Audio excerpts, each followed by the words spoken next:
S Word, featuring Will Gavin and Master Tesfastion, and a squad of big-name contributors. The S Word from talkSPORT. Hello and welcome to the S Word on the talkSPORT YouTube channel and the talkSPORT S Word YouTube channel. I'm Ollie Klink, and on debut today, it's Arsenal fan Laura Kirk-Francis. We got there, guys. The group stage has finished.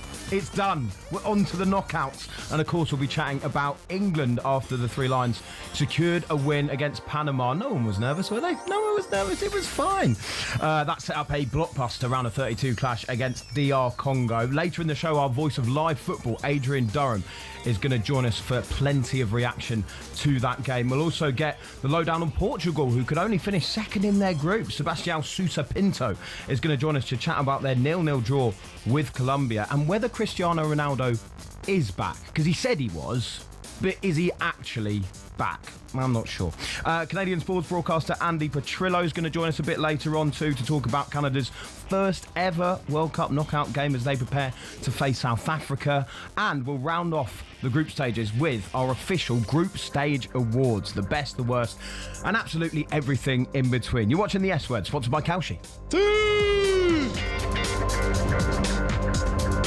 Laura Kirk-Francis, how are you doing? How are you feeling on debut? I'm feeling good. The knockout stages are done, so they brought in the big hitters. I've skipped the bit where we have to talk about, with no disrespect to them, Qatar, Jordan, etc. Now we're into the big boy stuff, which is why I'm here. Yeah, we saved you for the knockouts. You need me now, and I'm here. I'm here to help you. Exactly. Oh, I love it. Now, of course, we're going to be chatting about England. We'll react to all of the games. There were some amazing games last night as the group stage finished off. But the Three Lions topped their group thanks to huge performances from Harry Kane and Jude Bellingham. Time now to get England's 2026 World Cup campaign underway. How much does Bellingham want it? He showed last night he does. How much does Harry Kane want it? They believe that they can go and win the World Cup. The volley header gives England the lead. He's done it again, Harry Kane. How valuable is he going to be to England in this World Cup campaign? It's across the box and goal. Oh, what a start of the second half. Jude Bellingham. He carries a lot of weight on his shoulders for such a young boy. I think people probably forget how young he is. And England, who have this happy habit of starting tournaments so well and then failing in the second game. Second game fever, same as always with us, it feels like, I think. It doesn't change too much for us in the group stage, so we just look forward to the next one to try and get to 7 points. 61 gone, it is still 0-0. Corner comes in, oh, it is in! Bellingham comes up trumps. You could just sniff that goal coming, you really could. For me, there's a responsibility to try and get the team going to another level. Bellingham twisting left-hand side of the box, clipping it in for Kane! 2-0! It's very vital that everyone is on point. The longer we want to go, everyone needs to be on point, and I think we will get there. Oh, no one was nervous, were they? Not at all. England getting over the line and topping the group. Jude Bellingham, of course, one of the goal scorers, spoke exclusively to talkSPORT after the game about his relationship with Harry Kane. I think I've built a good relationship with Harry over the last 4 or 5 years, especially after Qatar, playing so close together. And yeah, it's an honour to play with him. For me, he's the best England player of all time. He's the one who showed up more than anyone, more than any England player. And so it's quite easy to play with him, in all honesty. He's at a level at the minute that's just incredible. You don't doubt him at all in terms of whether he's involved, whether he's not. He's going to make a difference in the game, and he did again today. Yeah, those two bailing England now, in a way, do you think, Laura, based on that performance? I think definitely Jude Bellingham did, not just with the goal, but I think his performance across the pitch was phenomenal. He kind of had that attitude yesterday of, I'm not liking what I'm seeing from you guys, so I'm going to do it myself. I'll play on the wing, okay? You want an in to outrun? I'll do an overlap. Fine, I'll cross the ball in. I will track back and help Elliot Anderson. I think Kane gets away with it, I think, because he's England's captain and he comes up trumps, but Bellingham yesterday was superb. Yeah, brilliant. What performance. Absolutely brilliant. And also, obviously, he was dropped into that deeper role so that Rodgers could come in. I quite like the way that they linked up. I don't think England were that effective at all in the first half, but look, it was just one of those games where, as it ticked on, I found myself, do you know what I did? I found myself acting like my dad for the first time watching a game, because I was sat there. What does that mean? Well, I was sat there and I was just going, England need to move the ball quicker. Yeah. England need to move the ball quicker. No sense of urgency. Yeah, no sense of urgency. Exactly, yeah. Exactly right. Yeah. But I think you're right that because of the way Jude Bellingham was playing, I actually wasn't as nervous as I make out. And of course, we all get nervous watching as fans, but you felt it's like you heard from Stuart Pearce there on talkSPORT's commentary. You felt that goal was coming. And the thing is, you've been supporting Arsenal all season, so scoring in a game where you're not playing at your best in an attacking sense from a corner and nicking a game 2-0, you must be pretty used to that. That is what set pieces are for. You've spent all season crying about it, but now that was the perfect example where, as you said, I think the difference between this one and the Ghana game is that you could feel it coming a little bit. And what better way and what efficient way of doing it than a set piece. So welcome to watching your team labour for 70 minutes, score a set piece and then score a quick one afterwards, and don't worry about that first half performance, okay? Job's done. How similar do you genuinely think England are at the moment to Arsenal? Like, how similarly are you finding it as a fan? It's funny because the way Arsenal frustrated the fan base was this kind of like horseshoe of death of kind of passing around. I do see quite a lot of that, especially when Arsenal lost Ben White and you lost that kind of overlap. But the nature of the games is quite similar. But let's be real here, Arsenal won the Premier League. So get on board with it. It can be effective. I know it's not fun to watch, but as many of us have said, the job we've done it. We've got the job done. Yeah. So it's fine. Yeah, 6 minutes that was before the first mention of Premier League champions. You brought it up. It won't be the last. Sorry, can we get a VAR check on who brought up Arsenal there? It wasn't me, it was you. So yeah, not as champions, but yeah, no, fair enough. Why not? Clarifying. Why not? Yeah. Listen, with the Arsenal thing, I also think that England fans, when it comes to these major tournaments, they often get criticised. Maybe they get called a bit arrogant at times, etc. What I'm asking you, Laura Kirk-Francis, is do you think England fans need to channel their inner Arsenal?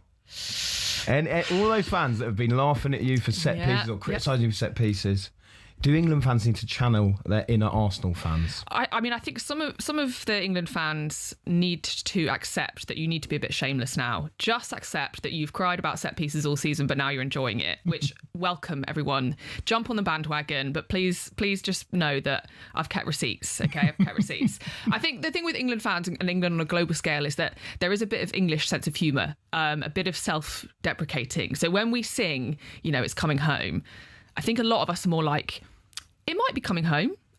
We don't know when. It's coming home without a sense of urgency. Maybe it's sort of halfway home, then it goes away again, etc. So I don't like the accusation that England fans are Arsenal fans. I'd say the US are slightly more Arsenal fans, if I may. Really? If I may. The main criticism of Arsenal fans being that they get a bit excited when things start going well. I think quite rightly the US fans are excited by what they've seen. But if I'm going to celebration police the US fans, okay, you wait till you've won it and then you can celebrate. Really? Yeah, wait till you've won it. Really? Yeah. Wow. I'm going there. Are you going there already? I'm going there already. Shots fired already towards the US. You're doing well, but get down the tunnel. Is this? I'll be honest. I've done some shows, obviously, with the brilliant Master Tesfastion, and we've had some excellent US podcasters coming on. And what's made me laugh is Master before the tournament was there saying, I'm really pessimistic. Don't really like Pochettino and what he's done. Don't like the way he communicates with the fans. I don't think this is going to go that well for the US. They storm out the traps, thrash Paraguay, beat Australia really comfortably. Obviously, they lost that last game. It didn't mean anything. And he literally sat here and went, we're winning the whole thing. America! We're winning the whole thing. It's going to happen. Guys, it's going to happen. And do you know what? I respect it. Fair enough. I love it. If you can't get carried away by your team at World Cup, when can you? Crack on. But just be prepared for when it all goes a bit tits up, a la Scotland. You're going to get it in the neck, okay? But yeah, enjoy it. Enjoy it. Get carried away. Yeah, you will be getting it in the neck from talkSPORT's Jason Cundy more than anyone. And look, to be fair, the US have made a very strong start too. And we're going to do our awards of the group stage a little bit later on. I'm looking forward to that. Best moments, best goals, but also the teams that have surprised us. So yeah, we'll have a chat about that a bit later. Going back to England, there's a few selection headaches, and a lot of these are to do with injuries, etc. Declan Rice was given what do I call him now? Deckers, as an Arsenal. You can call him Deckers. England Arsenal fan, Deckers now. Deckers, that's fine. Deckers was given a rest, which I think was a good thing. I think it was good to see him come out of the team. I mean, that game against Ghana was his 64th game, and we need a fully fit Declan Rice in order to go as far as possible in this tournament. It's a no-brainer. And he's had a bit of criticism for his performances, but I think that's been a bit unfair because he's clearly not at his absolute peak level of fitness.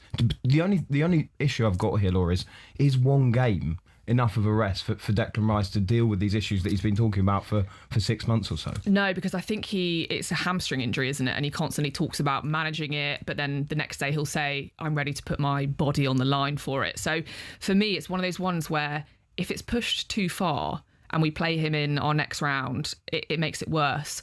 I can see a world in which he then can't play, needs an operation. Like, this is kind of feels like we're on a right knife edge with it. And you saw game against Panama, Elliot Anderson was brilliant, but he can't be left just to marshal the midfield by himself. That we got away with that. If Panama had more quality, they'd have scored. Absolutely. And that's where I think, to go back to Jude Bellingham, made a few really, really good tackles, the ones where you kind of lunge it and you have to get it right, but won the ball back. So Declan Rice, I think, is so important. But bringing him back in, as you say, he's only had one game off. That's not enough. As you said, 60-odd games this season. Yeah. Still going to be playing tired. Then you add in, Saka's clearly carrying an injury, etc. We're kind of the walking wounded, and we're not even into the round of 32 yet. So it's looking a bit bleak from an injury perspective. And Rice is very important to us. Well, actually, the other injury area that I wanted to talk about is right back with Reece James missing that game and looking in a bit of trouble in terms of his injury. He might miss the next game as well, and it's leaving England with a big dilemma. And it's something you can criticise Thomas Tuchel for, I think, is the selection of this squad. There was so much noise around not taking Trent Alexander-Arnold. That feels like it's coming back to bite him, especially because Tino Livramento has had to fly home. Who did he bring in? Trevor Chalobah, who's a centre-back. That makes no sense to me, because you even could have called up Lewis Hall, who had a brilliant season with my Newcastle United. I do not understand why he's not in that England squad. You could have brought him in, and then at least you then have Jed Spence, who can, be that starting right back, and you just have a bit more cover in full-back areas. Instead, you've got centre-backs having to fill in there. Jarell Quansah last night wasn't that impressive, but in a lot of ways, I feel for him a bit, because that's not his natural position. And if not, you're going to put, Quansah there? And then that leaves you short in quality, I think, at centre-back, because I love Dan Burn, but I don't think he's of this level internationally, especially if you're coming up against one of the bigger teams. He's there for vibes, let's be honest. He's a vibes If you want vibes, bring a 6 vibes and a bit of height, yeah. yeah. And then I would say the same about Chalobah too. And let's be honest, we talk about walking wounded.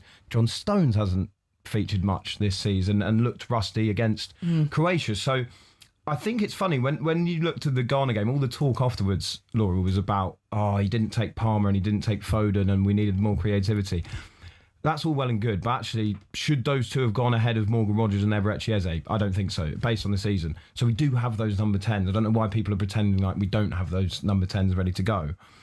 It's the defensive depth that I'm really worried about, because like we've pointed out, yes, you were missing someone like Rice in the centre of the park, but I think England have looked defensively shaky all tournament, all 3 games. Ghana should have had a penalty. Panama, like we've said, had chances, and Croatia scored 2 goals. So yeah, when we're talking about that round of 32, would that be your main worry as well, that defensively England just look a bit suspect? Yeah, my worry with England, I think, for a while now has been, yes, sometimes we look painful going forward, but as you saw in the Panama game, we do have the right people to pop up when's needed. Like, it's not pretty to watch, but we will score goals. When you look at England now, you're like, you could score 2 against Brazil, but they're probably going to score 5. That's the problem that we have. It's kind of, as you said, a slightly shaky looking back four with players that we're moving in and out, so we can never bed in a good combination.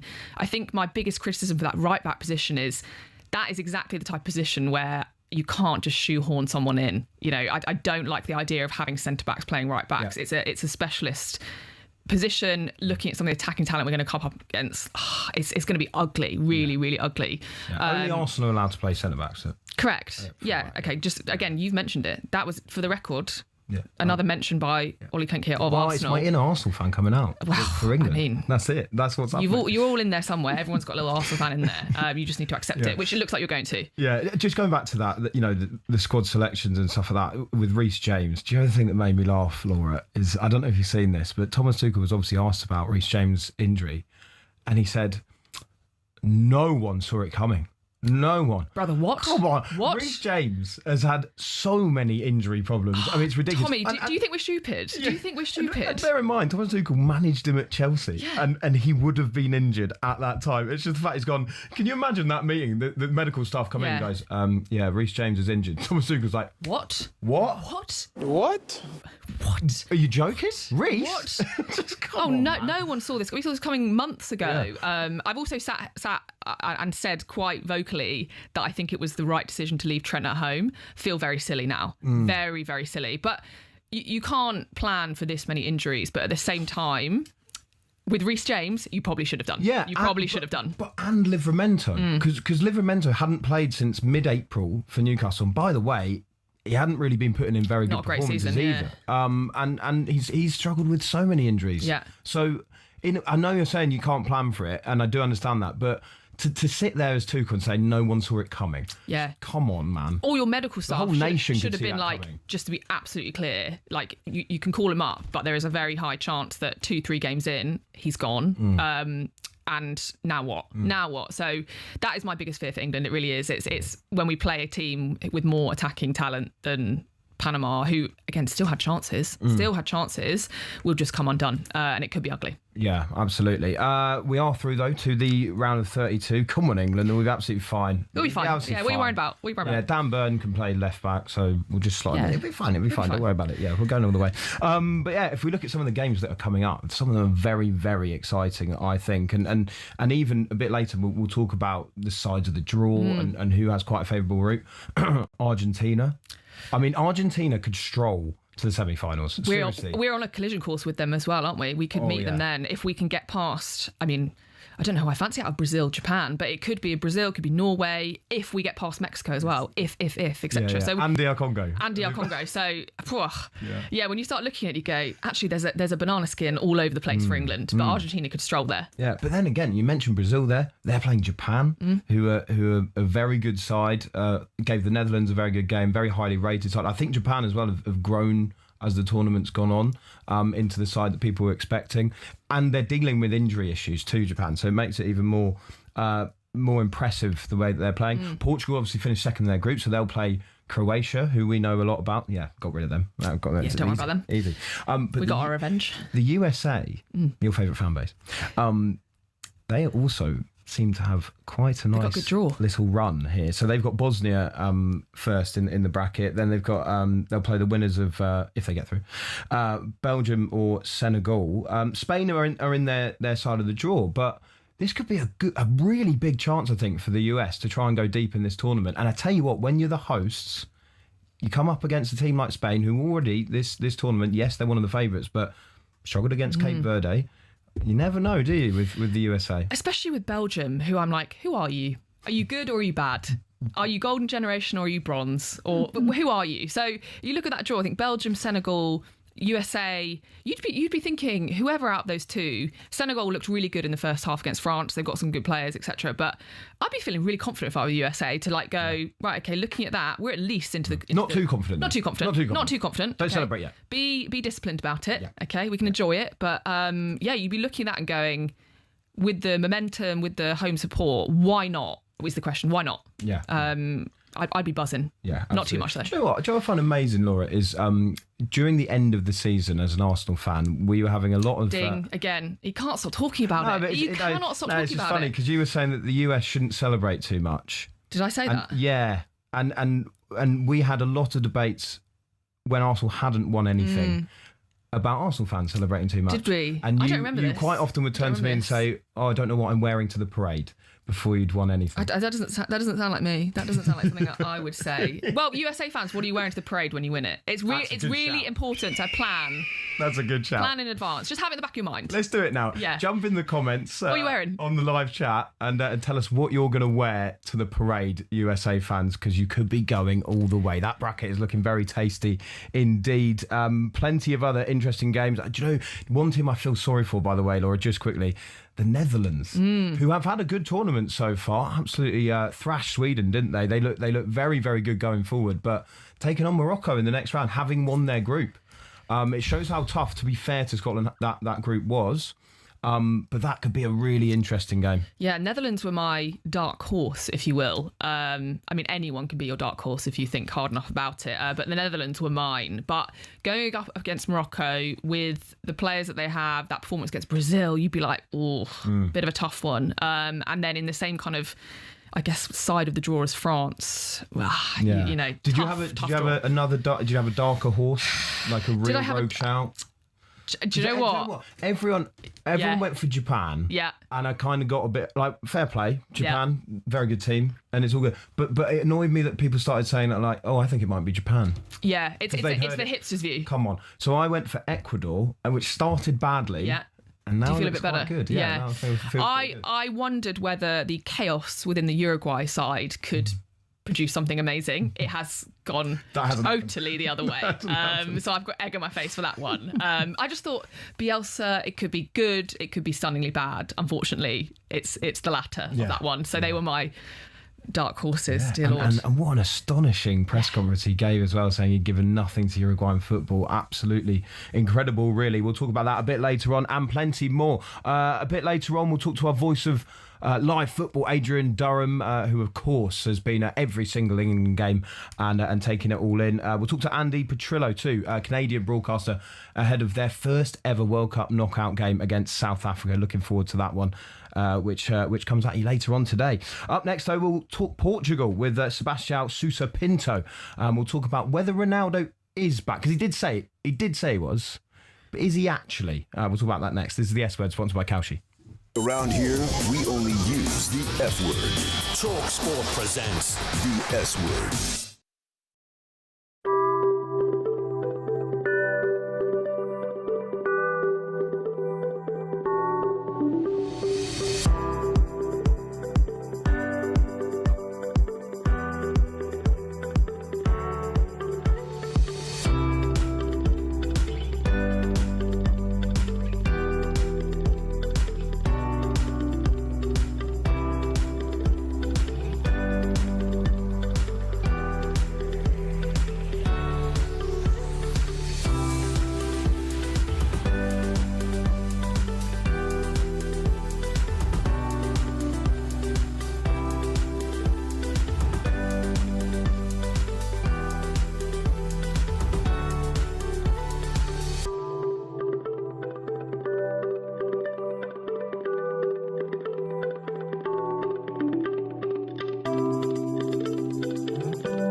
talkSPORT presents The S Word. High energy exchanges, fiery fan reactions, and the biggest football debate. The S Word from talkSPORT. Hello, this is the S Word on the talkSPORT YouTube channel and the S Word talkSPORT YouTube channel. I'm Ollie Klink alongside Laura Kirk-Francis, England and Arsenal fan. I'm an England fan with an inner Arsenal fan. I support Newcastle United, but there's something about this England side that's making me sympathise with Arsenal fans. That felt weird. That felt weird coming out. Oh dear, oh dear. That felt weird. Just now, Laura, you said that out of all of the international fan bases, you think the US are closest to Arsenal fans. And why was that again? Because there's one thing that Arsenal fans love to do, which is get very carried away. And I think quite rightly, I will say, the US are getting carried away. Crack on, lads. I like it. But Arsenal fans, sometimes we take it a little bit too far. Micah Raj has jumped in the chat. He has put 1, 2, 3, 4, 5 US flags, and it's staying here. Oh, okay. It's staying here. Their version of It's Coming Home. We'll write a song about it then, okay? Write a song about it. If it's staying there, I want to hear a song. I want to hear a song about it. I love that. Yeah. We're going to chat Portugal in just a moment. But before that, I just wanted to ask you about the Croatia-Ghana game, the other game in England's group, because I was watching the first half of England-Panama, of course, but they were cutting to all the different goals, all the different stories going on. Some brilliant games too last night. Algeria-Austria, by the way, 3-3. Last minute. Incredible stuff. But Susic for Croatia, it was great because the England-Panama game was pretty dull, obviously, and England weren't playing that well. And then they just cut to this goal for Croatia, Susic. Oh, my word. What goal. Absolute ping into the top left-hand corner. Loved that.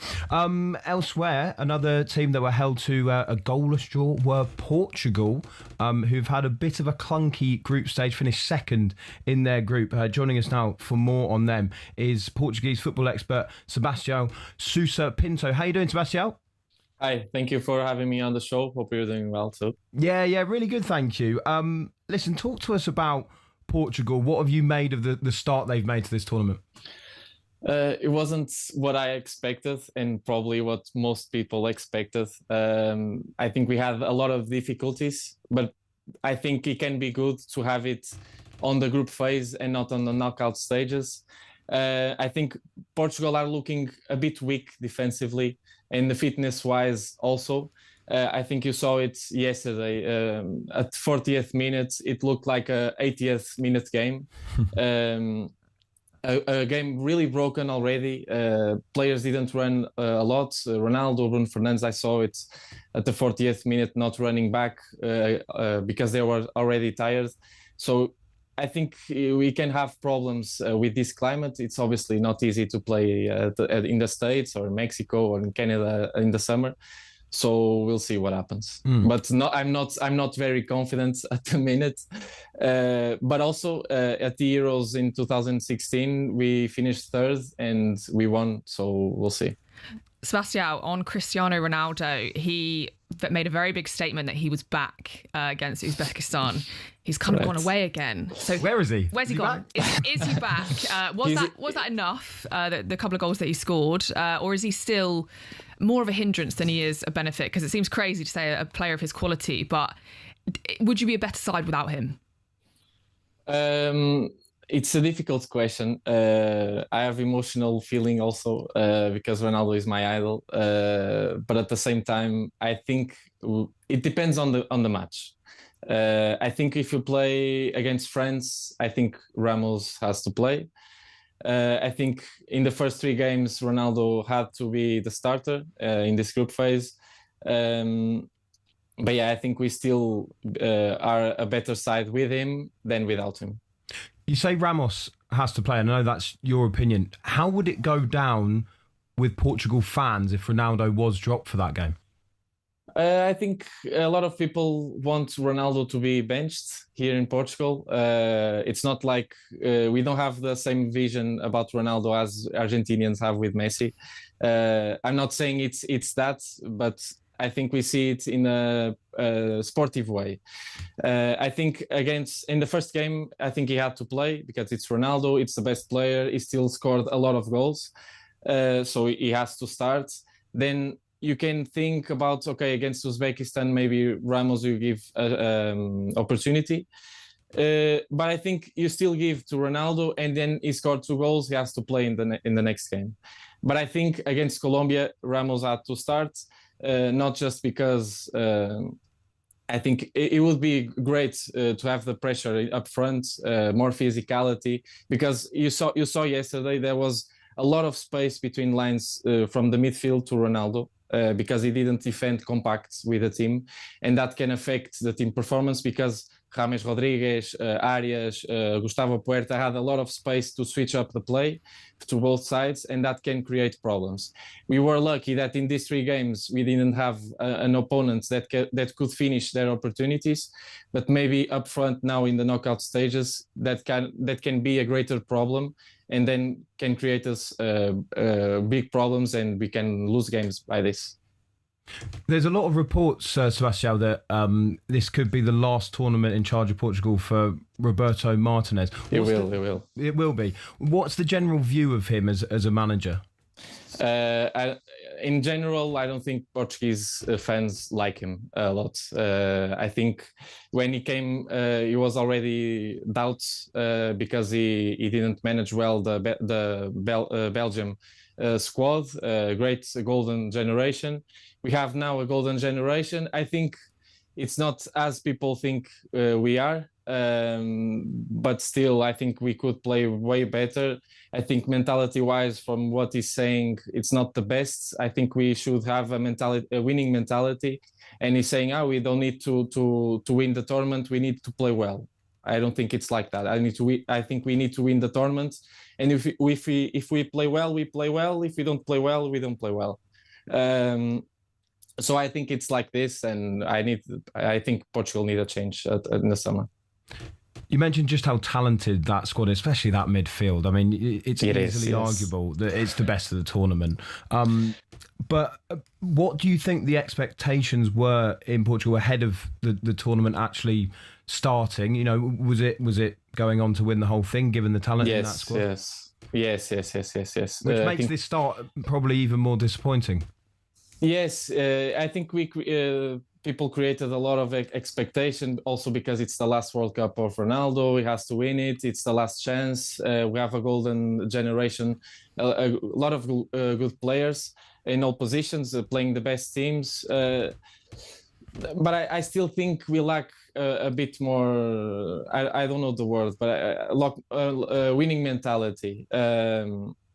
More strength, more ruthless. We have to be ruthless in the matches, and I think other teams have it more than us. I think defensively we are not in the best shape physically, and as you know, World Cup winning teams are the teams that defend better. And although we only conceded 1 goal in this group phase, I think we looked weak defensively in some times, and with greater opponents it can be bad for us. I think physicality wise, Ruben Dias didn't play since March for Man City, I think, and that can be a problem. Gonçalo Inácio and Tomás Araújo, although they played most matches this season, they are not at their best in physical aspects. Tomás Araújo played the first game and then he was out for these last 2. So you already see a problem. So in 4 center halves that we have, 3 are with physical problems. And that can be a really big problem in the future. We have the best left back in the world, one of the best right backs in the world in Cancelo, although he's playing at left back in Barcelona. Best midfield, I think just the starters, because if you see the midfield as a whole, so in the bench and also, I think Spanish midfield and yours are better than us. So yeah, we'll see. In the attack, we don't have players that are in their peak form. So we'll see. I think it's just expectation because we have Ronaldo. It's the last World Cup, so I think it's more because of that. Realistically, how far do you think you can go? You've got a very difficult route to the final. So Croatia, but that then could lead to a matchup with Spain. You could also play the US as well. How difficult do you think your route to the final is? You seem to be on that side of the draw that has got a challenging matchup with every round that you play. I think it's difficult both ways because we could play against Ghana. It's a very difficult team. You played against them, right?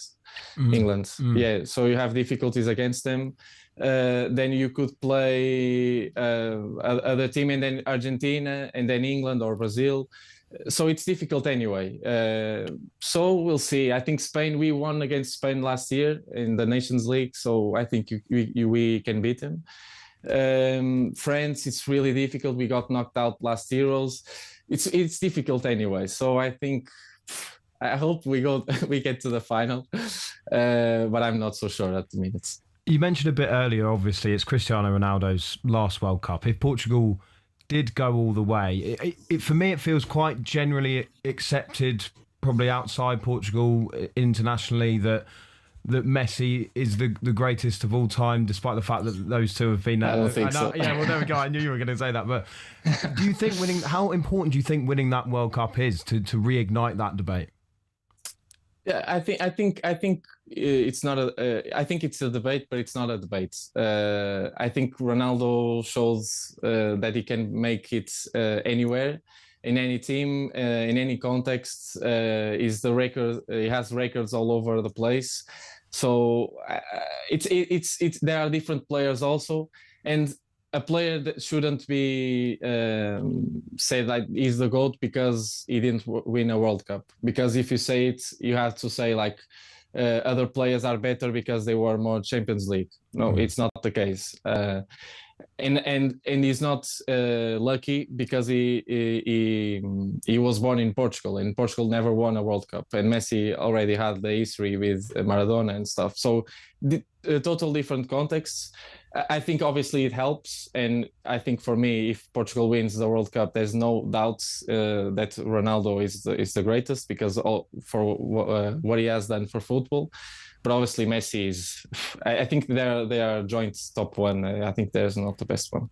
Okay, fair enough. Do you know what? I think that's a really good point about the heritage of Portuguese football at these tournaments. They've never won a World Cup, yes. and I've always thought that you can probably equate Portugal winning that Euros in 2016 with Messi winning the World Cup, just because of the heritage of the two nations. Yes, yeah, you can say it, yes. And also we have already players that were childs when Ronaldo started their careers, like João Neves, for example. So it's a whole generation. He changed Portugal completely.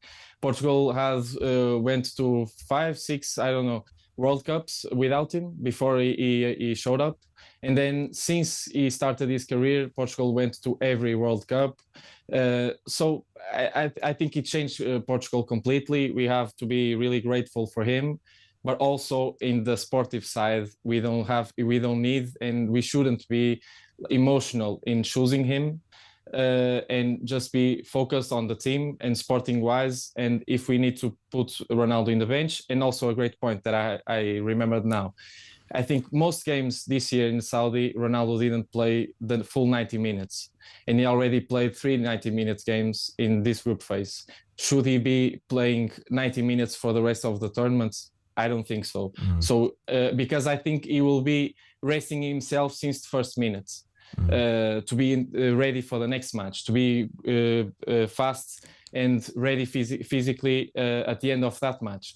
So that can also be a problem. So we'll see. Just finally, Sebastião, we are both England fans, of course. We're taking on DR Congo in the next round. Portugal drew with DR Congo in their opening game. Right. What do you feel we can expect from them as England fans? I think they will be really compact defending and just counter-attacking. They're a good squad. I didn't know much of Congo. Then I saw the players and I really thought that they are a good side. Really physical. So you can expect a lot of physicality, but in Premier League you're already used to it. So I don't think you'll have much problem with it. And yeah, that's basically it. Yeah, great stuff. Oh, Sebastião, it's been an absolute pleasure. Thanks so much for joining us, mate. Thank you very much. Obrigado. Sebastião Sousa Pinto there. I love that. As soon as I brought up, like, it's quite internationally accepted that Messi's that. It was like, nope, not having any of it. Not having it. Not having it. Do you know what? I mean, look, I think we're both on the same page here, probably that Messi's the greatest, but there is that argument, isn't there, that Ronaldo has done it in different leagues. And I think that point about international football is so valid. And that is why, if Portugal went all the way and Cristiano Ronaldo won that World Cup, I do think it reignites it a bit, because he would then have won the Euros and the World Cup. And listen, like, we know that Messi has obviously won multiple Copa Americas, and I'm not, that's an amazing achievement in itself. But he is right to point out that it's less likely that a side like Portugal goes on to win something like the Euros or the World Cup than it is Argentina. That's just a fact. Yeah, I do agree. I think you still have to look at some of the players that have played for Portugal before. It's not like they're a minnow. Like, they're not a small kind of sporting nation, and they have a very rich heritage, maybe not comparable to Argentina. So I'm not sure I agree with that point. But, it's quite hard with us as England fans. They have an emotional attachment to Ronaldo that we have with, Beckham and things like that. And if you point to Beckham's achievements, you'd go, well, he never won anything on the European stage, and that's how it sounds as an outsider. Yeah. But I don't think there's any doubt, really. They're not the same, are they? Messi and Ronaldo, No, they're really whisper not. Whisper it quietly. No. Might still be there. Yeah. Anyway, plenty still to come. We're going to catch up with our voice of live football, Adrian Durham, a bit later on. He'll give us a bit more of a lowdown on that England performance against DR Congo. We'll chat a bit more about the US later too. We'll chat about Argentina, who have made a fantastic start. And don't forget, we'll do our group stage awards later on in the show. Looking forward to that. This is the S Word, sponsored by Kalshi. From kickoff to the full-time whistle, talkSPORT presents the S Word.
talkSPORT presents the S Word. Listen again and subscribe wherever you get your podcasts and on the talkSPORT USA YouTube channel.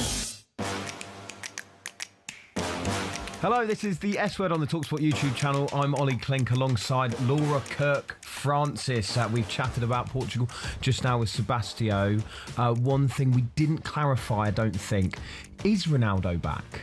Is he? No, he came back. He went away again. It'd be good to get some clarification whether he's Ronaldo. back. Is he back? Do you think if he scores in the game against Croatia, he'll do another "I'm back" into the camera? Oh, that would be box office. He will, wouldn't he? He absolutely will. I'm back again. Again. Yeah. Sorry, I just went off. I'm back. Don't worry. Let us know in the chat. Is Ronaldo back? Is he back? Where's he going? And if he's not back, where is he? We want to know. But I tell you who is certainly that, and I don't think he ever left, Lionel Messi, who has broken another World Cup record by scoring in a 7th game in a row as Argentina breezed to the knockout stages, with a lot of it to do with him. He has been sensational so far. They beat Jordan 3-1 and could be on their way to retaining the World Cup. For more on this, let's speak to Stefano Fasaro, CBS Golazzo commentator, big friend as well of course, host of this show, Master Tesfastion. We really appreciate you coming on, Stefano. How you doing? I'm doing great. I knew Master wasn't going to be here because we spoke about this, but I'm a little bit ashamed he's not here because I would have loved to have just given him all of my Argentina Messi takes after he was complaining last night that Messi was stat padding after his free kick goal. Oh my gosh. And I was licking my lips waiting for him to be on the show today, and then I remembered he wasn't on. That's strange because Master's usually so rational. And it doesn't sound like him at all. That's crazy. I mean, what a start it's been for Argentina. What a start it's been for Messi. Did you think that the group stages would be this good? Obviously, the groups played out well for them, right? It was an easier group. I still did not expect Messi to have this kind of an impact. I was coming into this World Cup knowing that he would still play a large role, but maybe it would be a bit reduced, that he wouldn't play 90 minutes, especially in games that were kind of wrapped up. He wouldn't be the leading force for this team at 38, now 39 years old. I truly didn't believe that. And yet he's proven us all wrong again. And he's been fantastic. He's been phenomenal. And he's been, again, the train leading this team. And what I've continued to say about this Argentina side is that when you look at the collection of individuals, you wouldn't say that this is the most talented team by any stretch of the imagination. But this is a team that is completely, that the chemistry is extremely tight, the team that truly does love each other. It does matter. And that the way that they play and their tactics, it really does revolve around what Messi can do on the ball, what he can do off the ball, and knowing when he has to, we've talked about this several times, where he walks a lot of the times because he knows he needs to save that energy. He needs to not completely lose his legs early in a match because he's older. And that's what I think that we've seen the difference between him and Ronaldo of how their games have evolved. And he's kind of realized that he can't play the same way he did, 5, 6, 7, 8 years ago. He needs to be a little smarter about the way he does it. And it's proving to work because of the way that this team is constructed and, of course, his brilliance.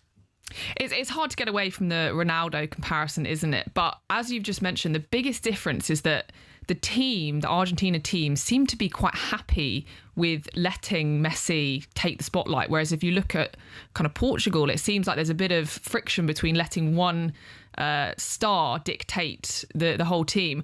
How do you think that's come about in Argentina? Is it from the manager who just says, right, it's Messi and you all need to get on board with it? Like how have they created such a healthy dynamic where some teams really struggle with a star and it can be an adverse kind of reaction when there's one person who's so much better than everyone else? I think there's a few things that go into that. First of all, most of these players that are on the Argentina side grew up idolizing Messi, right? A lot of these younger guys grew up absolutely watching him dominate world football and saying, I want to play with him. I want to be on his team.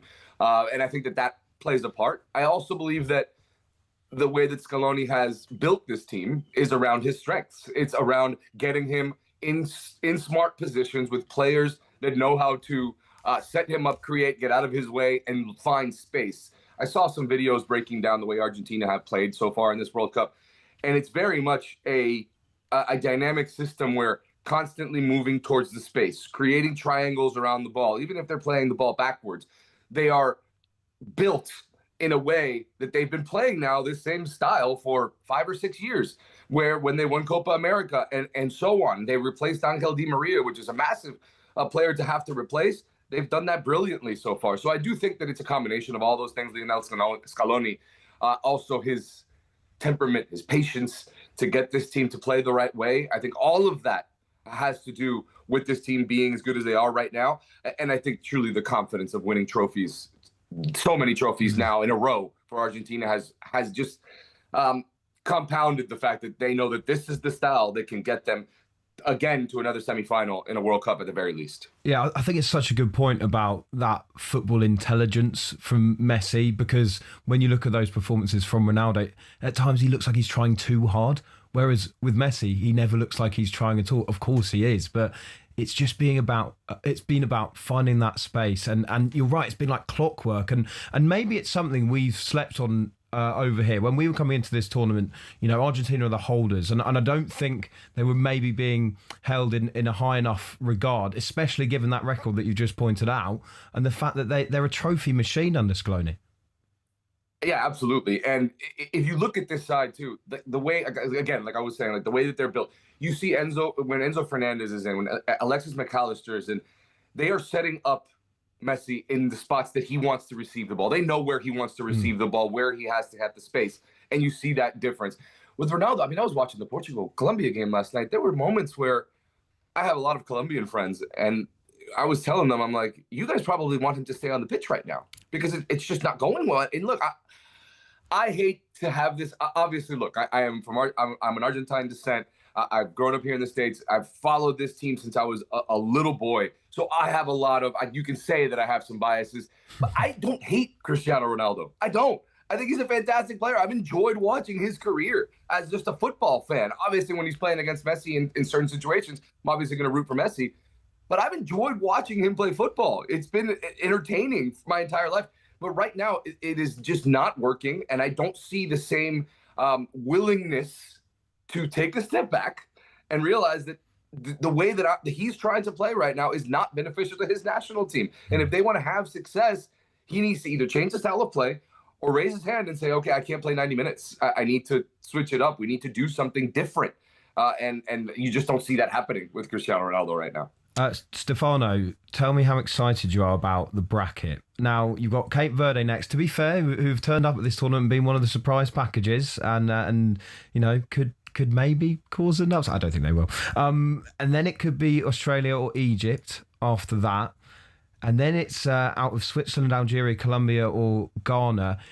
It's looking quite favourable, isn't it? That run, potentially. A cakewalk, you could say. A cakewalk, maybe, to the semi-final. Yeah, on top of my work with CBS Sports Golazo Network here in the States, I also work for the Action Network and do a ton of betting content. Let's just say I threw in a massive bet last night for Argentina to get into the semifinal because I saw that draw and I was like, oof, that is looking tasty. Look, I mean, Portugal and Uruguay handle their business, it would have been different, right? If Uruguay shows up at this World Cup and doesn't crash out the way they did, we're playing them in the second round. Portugal wins that game last night. They're in the same quadrant as Argentina and would have set up probably the most anticipated quarterfinal in the history of football. I mean, you might have had more people watch a Portugal-Argentina quarterfinal than you would the final of this World Cup, just because of how incredible that storyline would have been. But they don't handle their business, and yeah, it worked out for Argentina. I'm tired of all the haters, and I understand champions and greatest of all time players. They will always get hate. And I'm so tired of it's rigged for Messi and this and that. All these people are just, they're missing out on a fantastic footballer just because this hate has clouded their judgment. It's not rigged for Messi. If these guys Ronaldo would have handled his business, we would have been playing them in the quarterfinal. If Uruguay, you know what I mean? Like, come on. Like, we need to get over that a little bit and just enjoy what we're watching. I think we're very reactionary in today's society. And I believe that we're missing out on something beautiful just because that hate's really clouding the judgment. So I'm kind of tired of that, but we'll deal with it. Stefano, you are also on a bit of a collision course with England. Are you scared? Are you scared of it? Did you see us in the first half last night? Failed to do anything against? Are you scared? Because you should be. No, I didn't. I fell asleep in that first half.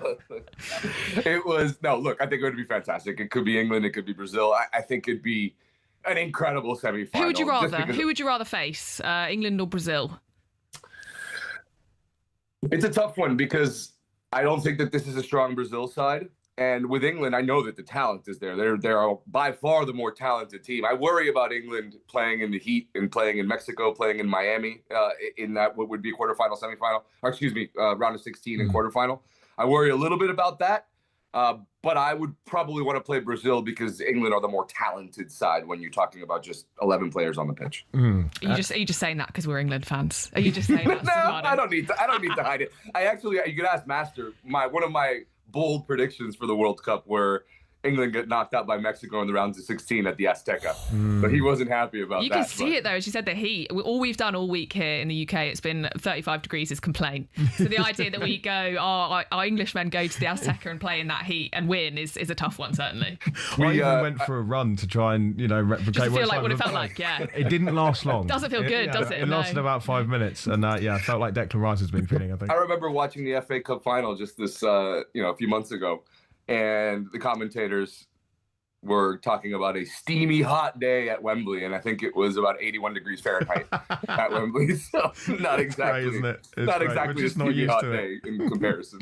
It's funny you mentioned that Mexico game. I think as well the record that they have at the Azteca is ridiculous. I might have this wrong. It's something like they've only lost 2 of 87 or something like that there, which is pretty worrying. But all runs come to an end, and if England are going to go all the way, that's the kind of game that you do want to win. In terms of the other teams at this tournament who, with that run to the semi-final, you might be thinking Argentina could meet in the final. Are we going to be set for another thrilling World Cup final? Because it's got to go down as one of the best ever games of football, the last World Cup final against France. Yeah, if we get another Argentina-France final, I think most I guess casual fans would just be absolutely enthralled by it, right? We couldn't ask for more. That final I didn't enjoy that final 4 years ago because I was extremely stressed and almost, I pretty much fainted a few times during that game. After the fact, it was the most beautiful game of football I've ever watched. But yeah, look, I don't think anyone would complain if we get another Argentina-France final, Messi, Mbappe, all of the storylines, the hate that has kind of developed now between the two nations and between the two national teams. I think we would be very happy. Everyone would be very happy if we get that final once again. Yeah, absolutely. Stefano, it's been an absolute pleasure. Thank you very much. We'll pass on your best to Master and the best of your hot takes as well. Thank you very much. Yeah, make sure you tell him all to him. He's probably sleeping right now, so we'll have to get that to him. Stefano, thanks very much indeed. Stefano Fitaro there, CBS Galazzo commentator. Plenty still to come. In just a moment, we'll be joined by talkSPORT's voice of live football, Adrian Durham, for more England chat. This is the S Word, sponsored by Kalshi. Big name reaction from both sides of the pond. The S Word from talkSPORT.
featuring Will Gavin and Master Tesfastion.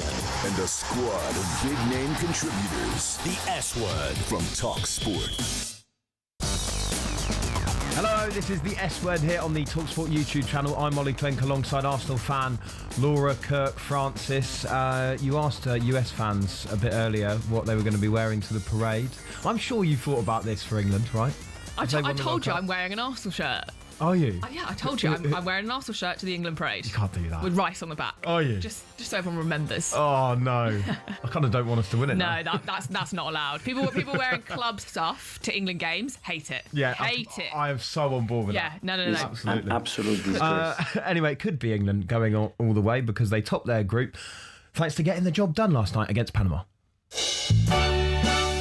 Start spreading the news. We'll play the team that are third in Group K, as Frank Sinatra didn't quite sing. Hard match, difficult match against a physical team, played as underdogs. We were the favourites, so... The longer it stays 0-0, the more patience will be needed. Panama haven't conceded a first half goal in the tournament so far. But, we kept going, we stuck at it, and in the second half we started fantastic and took the game away from them. So England swing another ball in. Kane might break his way, and he's somehow bobbled onto the roof of the net. Yeah, I tell you what, within the next 10 minutes, England will make the breakthrough. Corner comes in. Oh, it is in. Jude Bellingham comes up trumps. Relief. Utter relief. You could just sniff that goal coming, you really could. Bellingham twisting left-hand side of the box, clipping it in for Kane. There it is. Kane, the dependable captain, with more goals now in England's World Cup history than anybody else. Knockout football is coming. The tournament starts completely new. It will bring the best out of us. Come on, let's do the Congo. 2-0 to England here in New Jersey. Unbelievable that from Jim Proudfoot. Great stuff, talkSPORT's England commentator. And I'm delighted to say joining us now is our voice of live football, live from New York City, Adrian Durham. How you doing, my friend? Ollie, great to speak to you. Laura, what an honour to speak to you, admirer of your work. Just a shame you're a gooner.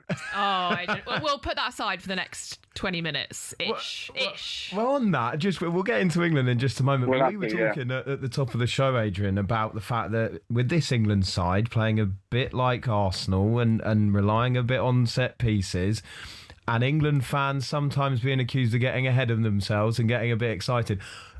As England fans, do we need to be channeling our inner Arsenal fan? Is that a thing? Could that happen to you even?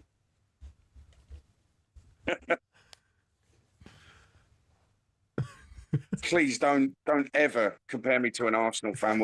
It's the ultimate insult. So I'm not having that at all. No, I understand what you're saying, actually. I understand what you're saying. I don't think we do get ahead of ourselves. I think that if you listen to the lyrics of Three Lions, it's all very self-deprecating. None of us come to a World Cup, contrary to popular global belief. None of us come to a World Cup thinking we're going to win the World Cup. We're kind of coming here to have a good time, see how it goes, there's some moments, and then go home after being knocked out because we missed a penalty in the quarterfinals. So maybe this time will be different, but yeah, please, we're nothing like Arsenal fans. We're good, wholesome, decent people. Wow. Well said. What were your reflections then on last night, Adrian? Look, they got the job done, but once again, not the most convincing performance against a side that not as much as Ghana, but were there to try and frustrate England. Listen, there were some real positives, and I'll go with them first of all. I thought Jude Bellingham was magnificent, and you could say it's only Panama, but he was brilliant. And he's a true global icon, and I think we're really lucky to have him. We should savour every moment instead of hammering the kid. Really love it. 50 caps by his age is just phenomenal, and he's worth every single one. He's just brilliant. Harry Kane is a goal scorer who could get us out of jail at this tournament many, many times, might even possibly, dare I dream, win the thing for us. But we've got so many issues at the other end of the pitch. It's an absolute mess. In our final group game, and yes, we've already squeezed through by the time the final group game comes along, but in order to win the group, we want to get a victory we should be getting on paper against Panama. And we have that back four. We have Jarell Quansah at right back. It makes no sense whatsoever. I think Thomas Tuchel is actually slowly realising the tournament management is a completely different animal to getting Chelsea to beat Man City in the Champions League final. It's a totally different monster that he is struggling to control. I think he's been a bit naive coming into it. It might actually help him along the way in certain ways, being naive, but he's finding out, wow, I can't just pick a player because they can play a few different positions. Okay, I've got to have masters of the trade. Yeah, I think you're absolutely spot on there, Adrian. And we were talking earlier, and it's my biggest concern with England is the defensive depth in that squad. And you can only blame that on Tuchel. You know, there was so much talk about not taking someone like Trent Alexander-Arnold, baffling to me. Not taking Newcastle's Lewis Hall, who had a fantastic season, baffling to me. And even then, calling up Chalobah instead of Livramento. I just think we're so light at fullback. You did your player ratings on talksport.com after the game. You gave Jarell Quansah a 3 out of 10. But also, I think I heard you on the TalkSport Daily podcast, which is a great listen with you and Jim Proudfoot and Stuart Pearce, saying that actually you feel a bit sorry for Quansah.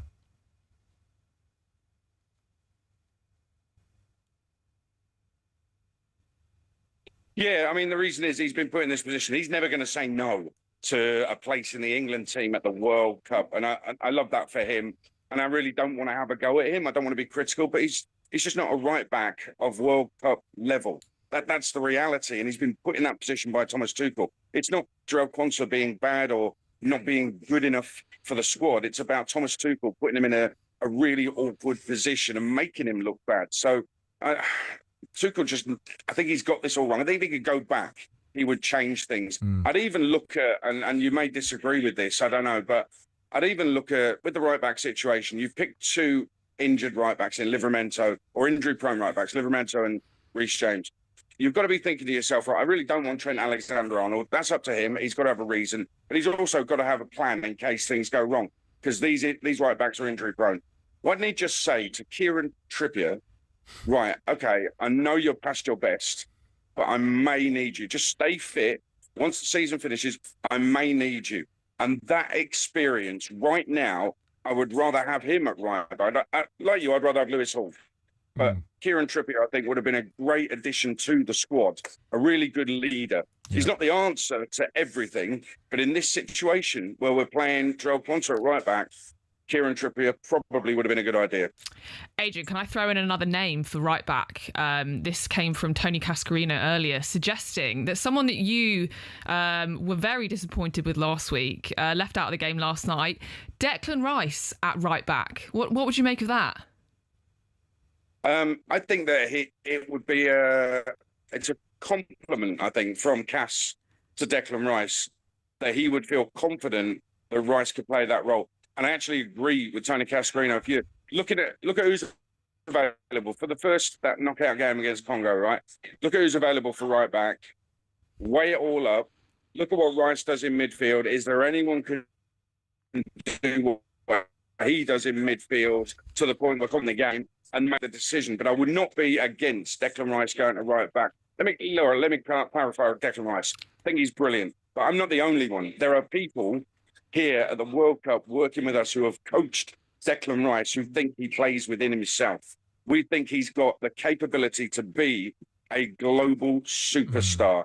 He's brilliant, but he could be even better. So I know Gooners love to think that I'm always having a go at them, but I'm not. I'm actually saying Declan Rice, I love him, but I want him to be Steven Gerrard. He's not at that level. He can grab hold of games. Champions League final, he should have grabbed hold of the game, won it for you single-handedly. That's what he should have done. That's what I know he can do. I just don't think he has that belief. And you know what? Mikel Arteta's fault. He should make him captain. Just if England don't get far past DR Congo and further on, we all know it's Mikel Arteta's fault in some kind of way. Absolutely, yeah. Of course, yeah. He's at home on his sofa catching strays. He's not even around. He's having barbecues, and we're blaming him. He's blaming him. No, I take it. I think Declan Rice can be better. I think I'll take it as a compliment, Adrian, that you think the ceiling is higher than what he needs to be. Very quickly, you've given Elliot Anderson 5 out of 10 for your player ratings. Is that not a bit harsh? He was left exposed, but 5 out of 10 feels a bit harsh for Elliot Anderson. Yeah, that's the one that a lot of people have contacted me about, woke up to about a zillion messages saying, why do you hate Elliot Anderson? I don't hate Elliot Anderson. I think it's been a big week for him. Obviously, he's the record British transfer. And there's a comment I made with it. You may have seen it on the website that he needs to wear that better. I think that he kind of not coasts through games. That really isn't right. He does an effective job at what he does. Okay. And by the way, 5 is a good mark for me. That's not a low mark. Yeah, Adrian Lakeith Durham, I think. Yes, that is the. I was told when I started doing the marks out of 10, Laura, I was told, well, you've got to give him 4 for getting off the bus. No, I'm not having any of that. None of that whatsoever. We've got to have performances. We've got standards here. We've got standards here. We don't reward mediocrity at talkSPORT. We were talking about Elliot Anderson before the game and how when he went to Bristol Rovers on loan, Joey Barton, his manager there, compared him to Diego Maradona. And the reason he did that was not because he was as good as Maradona. It was specifically to do with him arriving late in the box, perfectly timing it, so that he got and he knew what was going to unfold. He could see it all unfold. I'm thinking to myself, right, I want to see some of that. I know he's playing in that deeper position. Panama, get yourself forward, get in the box of it. I want to see it more against that opposition statement. Adrian, thank you very much for joining us, my friend. Enjoy the rest of the journey. And yeah, as we said, it's all Arteta's fault, and we'll go down that line if it all goes wrong for England. And Declan Rice, right back, done, sorted, on we go. Adrian Durham there, talkSPORT's voice of live football. Yeah, it's interesting looking at some of the other ratings. I think you're right to point out that 5 out of 10 for Anderson was quite harsh. Does Adrian have a point there? Obviously, the line slightly went, but I think what he was trying to say was that Elliot Anderson is very good at kind of letting the game tick over, and he does his job well, and he does the unseen work, etc. Does he need to have a bit more of an impact on games? I think, to be fair, there was a moment in the first half. England were very good in the first 10 minutes. I was much more confident about the start to the game than I was in the one against Ghana. But he has a shot quite early on, and I thought, oh, this will be the game that he makes a bit of an impact. But it just... I kind of know what he means. I think it's a little bit harsh based on the game last night. Bless you. Sorry. Pollen's everywhere today. It's mad. I think last night, the game that we played and having Rodgers and Bellingham, that was not the game that he was going to kind of push forward. I think he was left quite exposed. But I do agree. And I think when you come with that price tag now, I think 116 million to Man City or so, you're going to have people expecting more of you. And you would hope that he is the type of player that, as Adrian said, wears that well, and it's not a kind of pressure around his neck. Oh gosh, are you okay? I think it's the inner Arsenal. It's the inner Arsenal. You feel sick, don't you? We've had to talk nicely about Arsenal fans, and you can't take it. That's okay. That's okay. I feel ill. Yeah, I think it's a good point. What do you think about that transfer, by the way? Obviously, Manchester City, you'd expect, despite the fact that it's the end of Pep, will be up and challenging Arsenal, the Premier League champions, next season. Do you think that could be a needle mover? Anderson coming in for that kind of money? It's hard to call anything a needle mover when it's Man City, isn't it? But he goes into a team going through a little bit of a transition with Pep leading. I think the figure is crazy, but I am also... That's what we're paying for players these days. That is what we're paying. And you see the numbers being thrown around for, Bruno Guimaraes, etc. So... I had to mention that they were champions. It just got to me. Again, you don't have to keep talking about Arsenal. We really don't have to. We're physically making Ollie sick in the studio here. Everyone is coughing. He's really stuttering.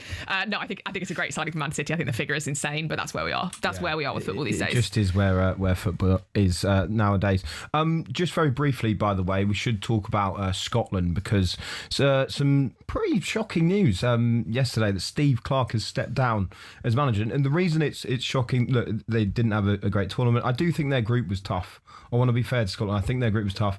Maybe they could have turned up a bit more in that game against Haiti, and they will be disappointed with that. Sorry, it's Scotland now. I can't. It's okay. No, I agree, and I think it's a really nasty ending to it. And I think Steve Clarke after the Brazil game was quite difficult on interviews. Shaban talked about how disappointed she was in how he behaved, and I feel for the Scotland fans, because they have been the highlight of the tournament so far, and their team just haven't matched up to that, and it's a really, I think, sad end to Steve Clarke's kind of career. He obviously got that long contract. Now where do they go? It's okay. Scotland's really having an adverse effect here, but I think it's quite a shocking end to what's been a bit of a saga, really. Yeah, absolutely. And yeah, you're right to talk about those abrupt interviews, and I didn't like them at all. You know, you've got to front up, and you're right, the fans have paid a lot of money to go out there. They've been absolutely magnificent to the extent where Boston is now twinned with Glasgow. That's the impact that they had. It was fantastic. Every statue's got a cone on its head. Like, they've left a real legacy. And I think sometimes there's certain managers that will forget that when you're speaking to the press, it's not necessarily about the journalists that you're speaking to. By the way, I don't think any of the journalists were trying to provoke him or anything like that. You're speaking to the fans, and they deserve to hear answers about your performance. Yes, you can be upset that you lost. Yes, you can be angry. I completely get that. But yeah, I thought it was a shame that. And I think with Steve Clarke, he obviously will go down as one of the best Scotland managers because of what he's done and taking them back to the World Cup.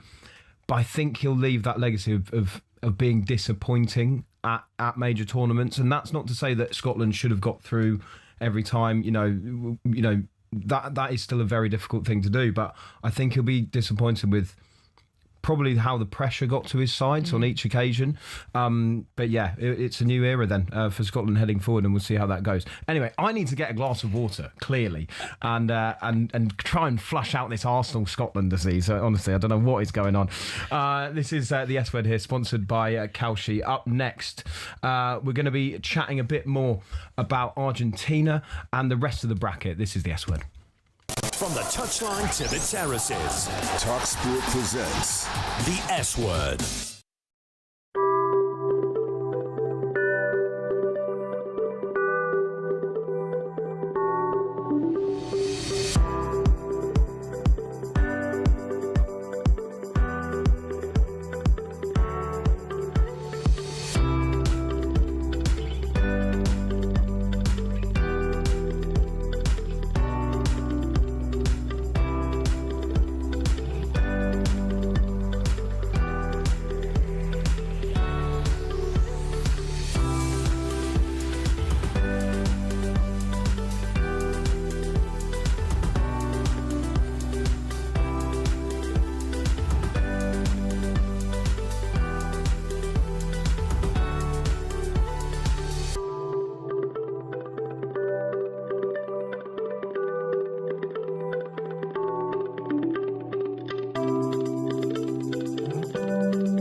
Words here. Just 2 hours of full-on football dialogue. Every day, talkSPORT presents the S Word.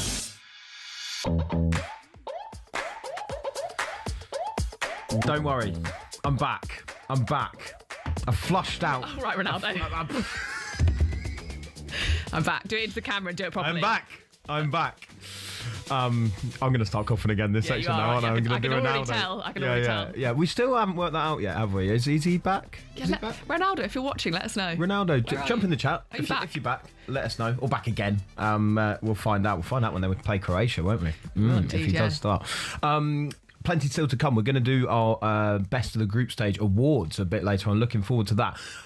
Just before that, I think we've already decided one of the awards, and that is Best Fans, because we were just talking about Scotland. It sounded like I was getting quite emotional about it. You did, yeah. Are you okay now? You ready? I'm fine. The Scottish fans were so great. But they were brilliant, weren't they? Honestly. And for me, easily the fans of the tournament so far, bringing such good vibes. No Scotland, no party. And actually, you know, we sit here as England fans and you know, have a bit of a laugh about Scotland going out, etc. But there is a small part of me that thinks it's a bit of a shame, because I've been finding the videos of them doing rowing, the videos of them hiring out boats so that they could drink, because you can't drink on the street, them at the baseball. Yeah, I was going to say Fenway Park, that's amazing. I have enjoyed that as much as some of the games at the World Cup. They've been absolutely phenomenal. It is a bit of a shame that they are heading home. They have also kind of demonstrated what it's like to be like blindly optimistic despite what's in front of you. The gulf between how brilliant they are as fans and how unfortunately poor their team has been is such a good demonstration of like, this is what fandom is. You just crack on regardless. I loved seeing them in Miami as well, wearing kilts up and down the strip, having their pina coladas while wearing a kilt in 35-degree heat. That's living the dream. Living the absolute dream. Yeah, love it. That is fantastic. I think we're having a bit of a heat wave over here. I might give that a go. Yeah, maybe. Yeah. Breezy underneath. Yeah, breezy. Really yeah, breezy. Absolutely. Now, Canada are going to make history tonight either way, because they're playing their first knockout game at a World Cup. It has been some journey for the co-hosts. For more on that now, let's speak to Andy Petrillo, top Canadian broadcaster. How you doing, Andy? I'm great. How are you? Yeah, really good, thank you. I mean, how exciting is tonight for Canadian football, taking on South Africa, who are also playing their first knockout game? And I like that context to that, because obviously South Africa were the hosts back in 2010, didn't make it to the knockout stages. There's quite a lot of emotion, I think, riding on this game for both South Africa and Canada. It's funny because I just heard you talking about fans and just how they're celebrating. And in this day and age of social media, we get to see exactly how fans do that. Because I think they did it before, just maybe it was never available to a lot of people to see.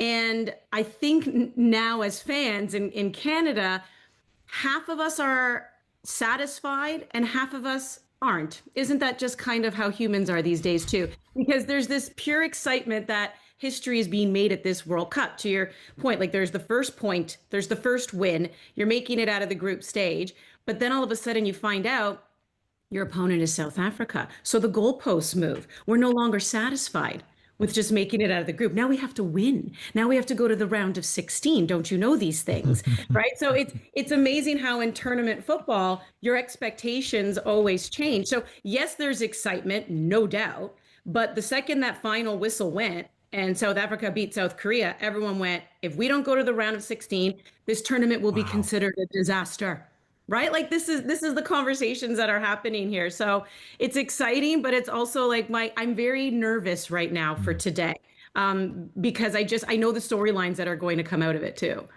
How different will it feel as well? This is the first time you're going to be playing outside of your sort of home country. You're playing in LA. Like, do you think that will make a difference in terms of how the kind of team feels about it? You've had that, the home support and everything, but now you go, as you said, into the serious part of the tournament, and your expectations kind of creep with that. I think they'll be okay, because without boring people with the details of Canada Soccer Federation and how tough it's been to sometimes get opponents in the in-between years to even come to Canada for financial reasons and all that stuff that puts us to sleep sometimes, they're used to playing on the road.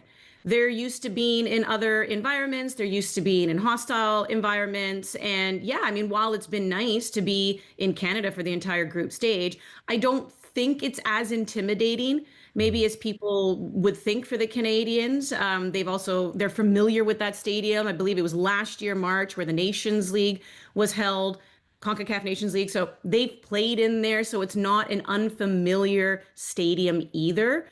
So yeah, I mean, of course it would be nice. And it is kind of, the the way FIFA set up the schedule, you do kind of scratch your head a little bit where you're like, okay, they're a co-host. You're telling me you couldn't have done it in a way where they could have been one of the knockout games in Toronto or Vancouver. Like, you could have scheduled it that way, but you didn't. But it's okay, because I think they're going to be okay with the LA crowd.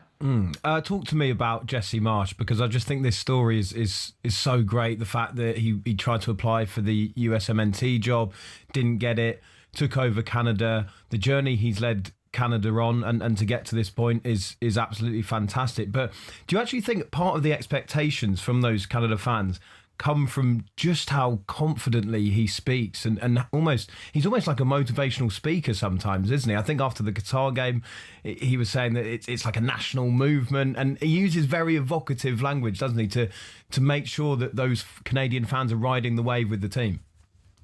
Yeah, so the grumpy part of me is very frustrated by that, because I like to be grumpy and I like to tell fans who don't really follow the national teams regularly that it's great what he's saying, but here are the actual expectations. Here's where Canada is in the actual grand scheme of not just CONCACAF, but the world.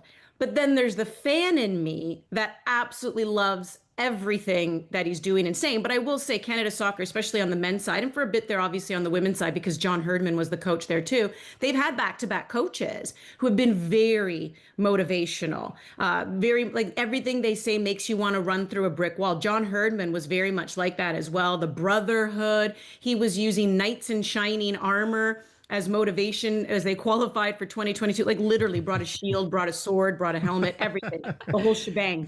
I was like, what? Okay. Where was the horse? But, you know, so that, I think Jesse Marsch is the same, and he's kind of picked up that torch, and he makes people believe. And I don't think there's really anything wrong with that. Like, as a fan, you're supposed to have that hope. You're supposed to have that belief, and you're supposed to get behind your team. And I love that he does that.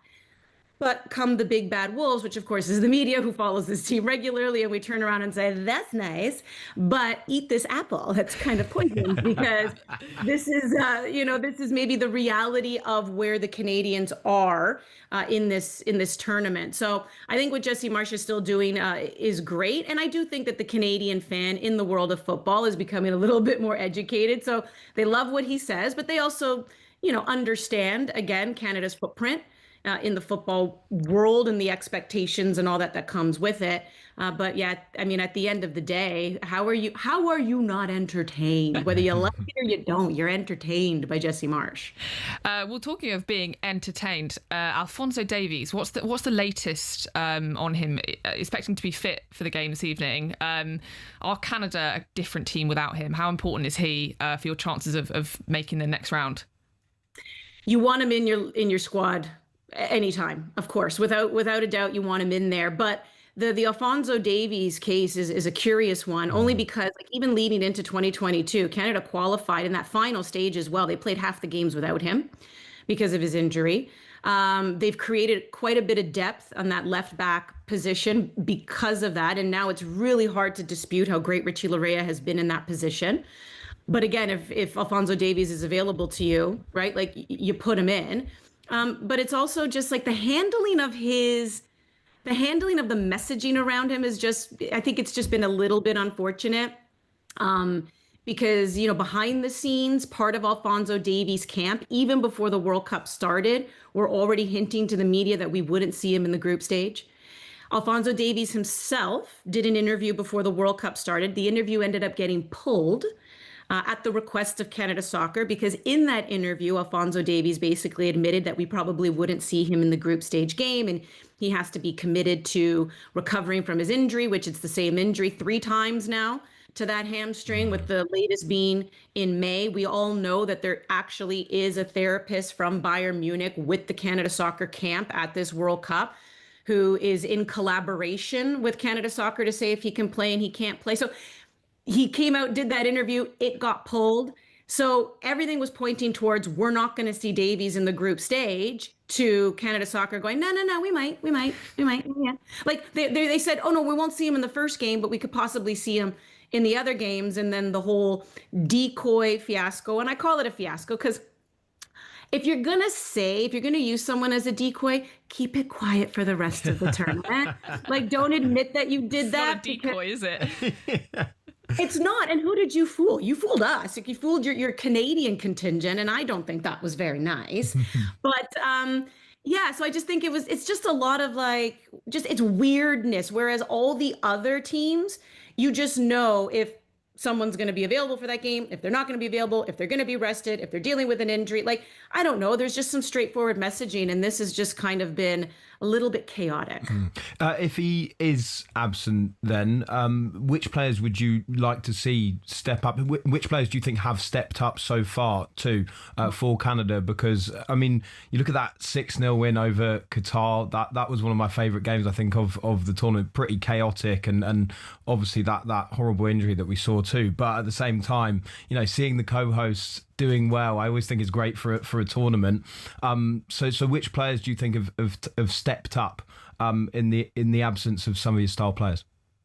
Well, Richie Larea, who's actually playing that position, has been phenomenal. A little bit older, veteran, but he's also somebody that can get under an opponent's skin and remarkably, you know, not getting a lot of yellows, not getting a red. Like, it's pretty amazing because he's due for one all the time. Like, literally, he would come in, get subbed into a game 2 minutes later, yellow, and you're like, of course, Richie. But he's very good on that left side.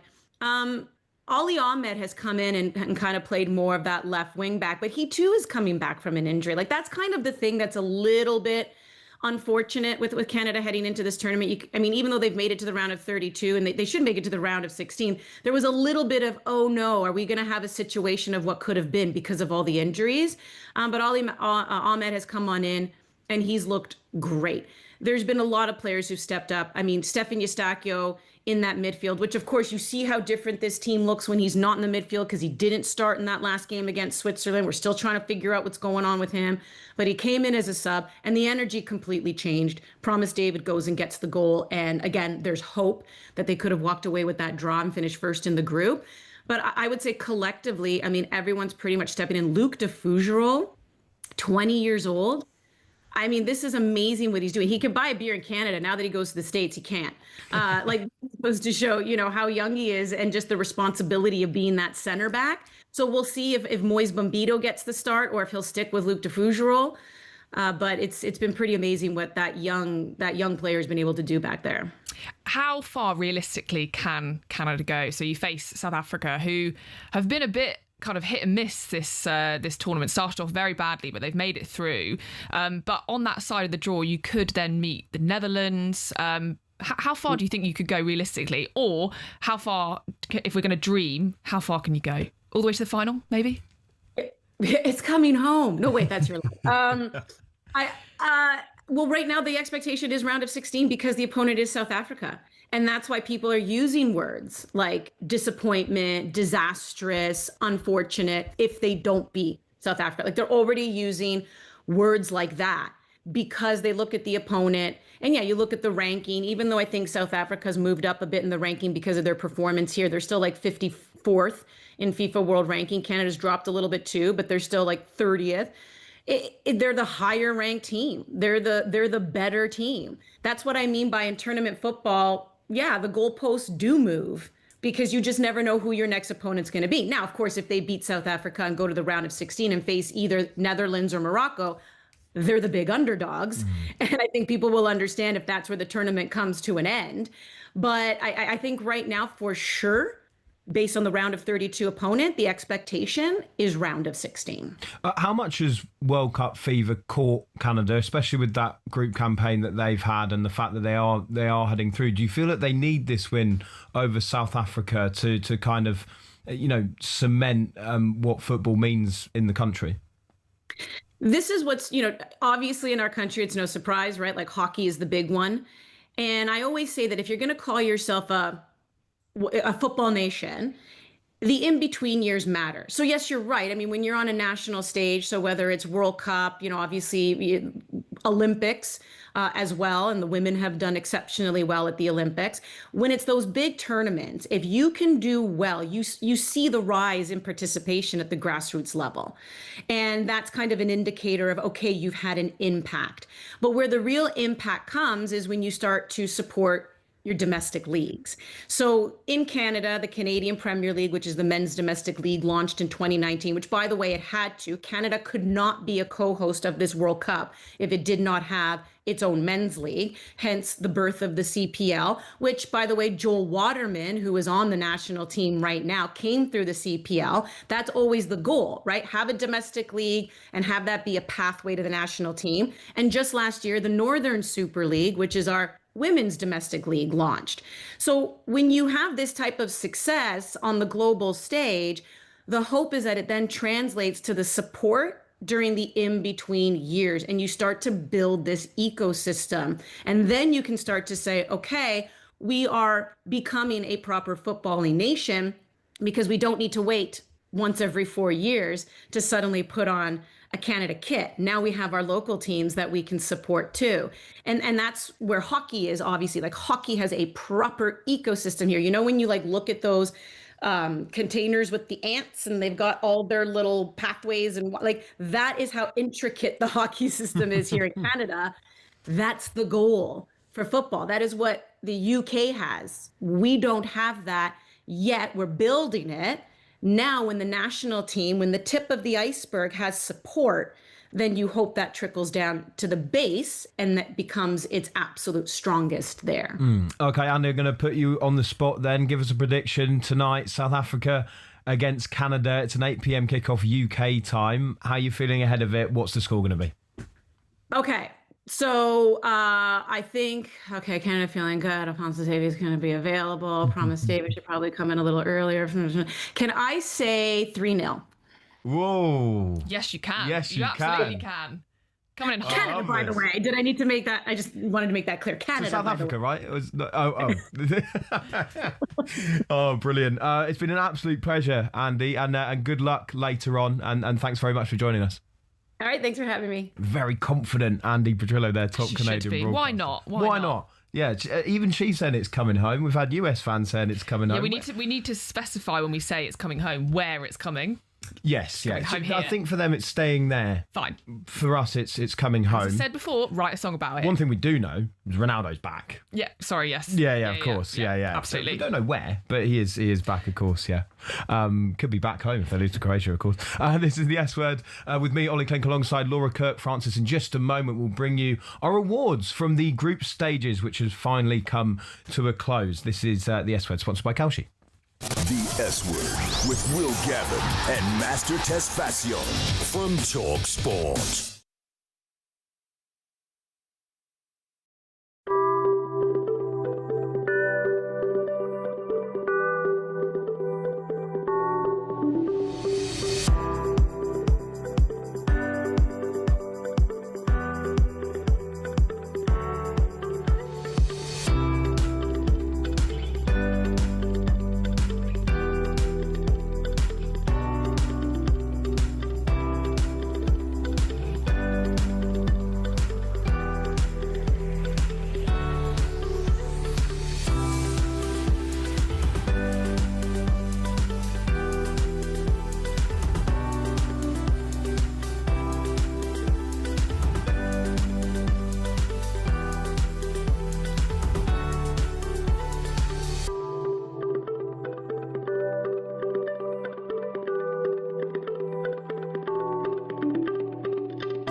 for people who love football in North America.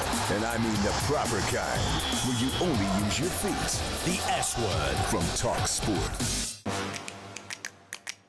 Hello, this is the S Word on the talkSPORT YouTube channel. I'm Ollie Klink alongside Arsenal and England fan Laura Kirk-Francis. Is it coming home, Laura? Of course it is. Of course it is. Of course it is, yeah. You're not wearing an Arsenal shirt to the parade, though.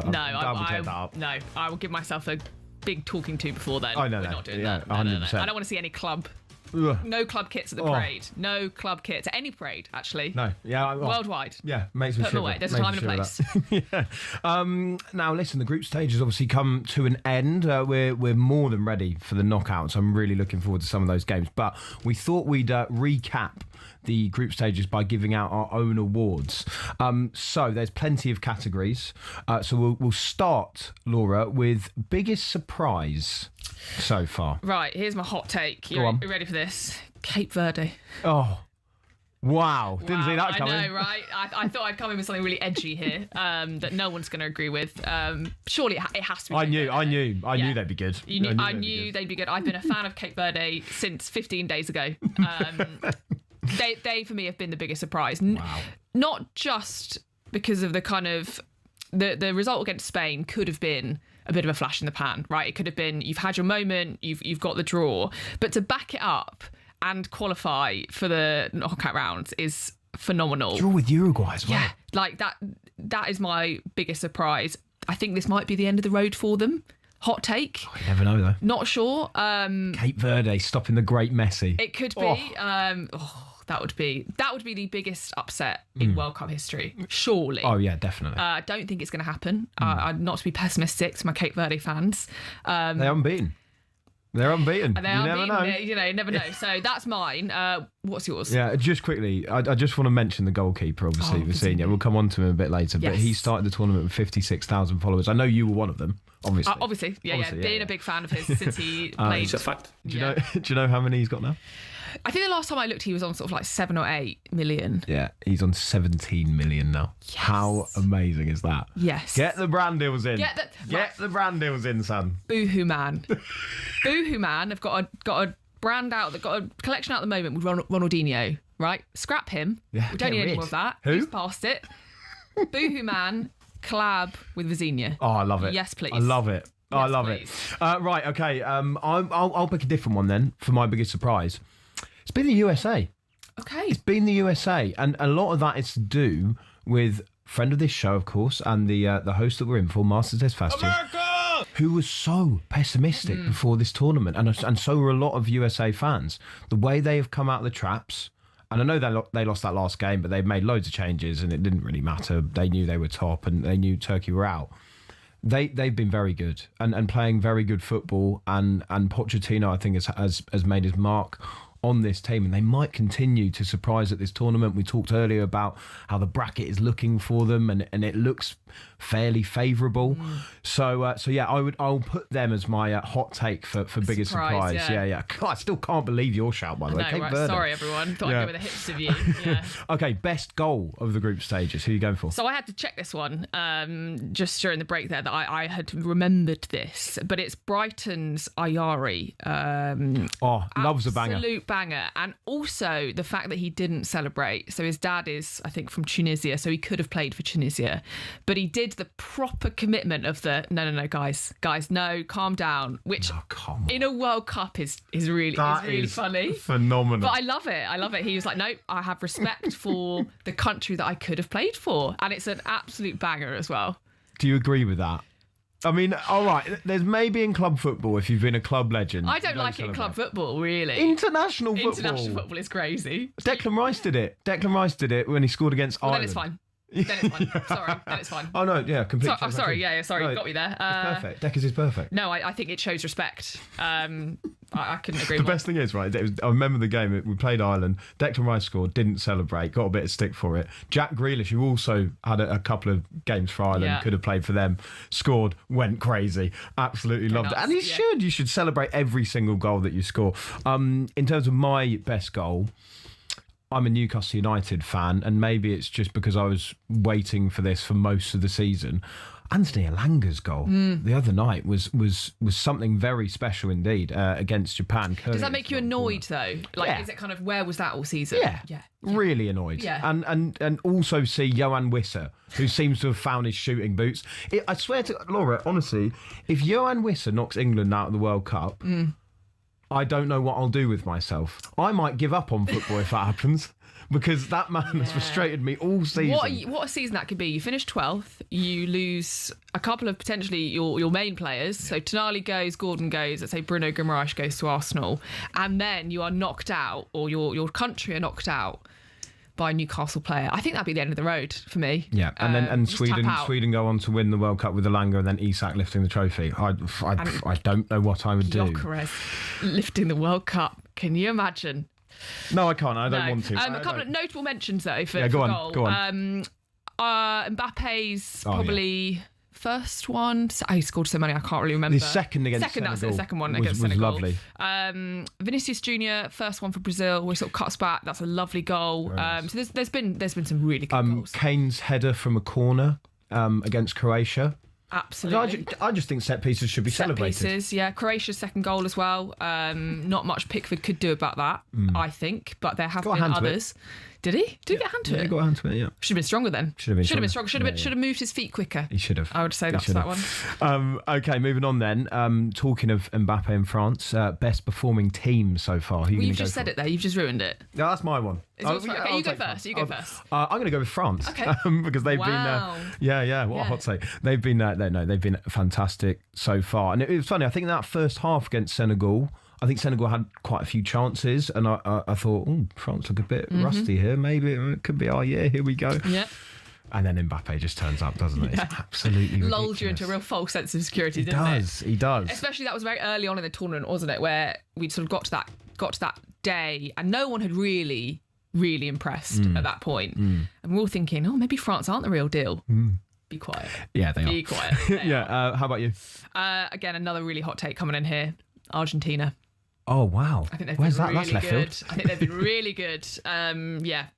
Hard to say anyone other than the kind of big boys. Any kind of mentions? Anyone? Morocco, I think, have been good. Morocco, Cape Verde need another mention. Yeah, they do. In terms of pound for pound, they've been the best team. Pound for pound, Cape Verde have been the best team in the tournament for sure.